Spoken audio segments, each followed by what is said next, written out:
বাইতুস সালাম জামে মসজিদ, জয়েন্ট কোয়ার্টার, জহুরি মহল্লা, মোহাম্মদপুর, ঢাকা। এই মসজিদে আসলাম আসরের নামাজ আদায় করার জন্য। দৃষ্টিনন্দন তিনতলা এই মসজিদ ভবনটির একপাশে রয়েছে রিং রোড। সহজে চেনার উপায় হলো হক সাহেবের গ্যারেজের সামনে।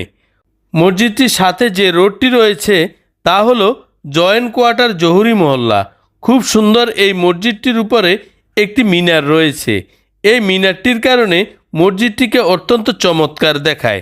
পর্যাপ্ত আলো বাতাসের সুব্যবস্থায় টাইলস দ্বারা সাজানো, পরিষ্কার পরিচ্ছন্ন, আধুনিক সুযোগ সুবিধার সমন্বয়ে গড়ে তোলা ইসলামের এই নিদর্শনে আমি আজ এই এলাকার নিয়মিত মুসল্লিদের সাথে জামাতের সহিত আসরের নামাজ আদায় করলাম। মাশাআল্লাহ, প্রচুর মুসল্লির সাথে নামাজ আদায় করতে পেরে আমার খুব ভালো লাগলো।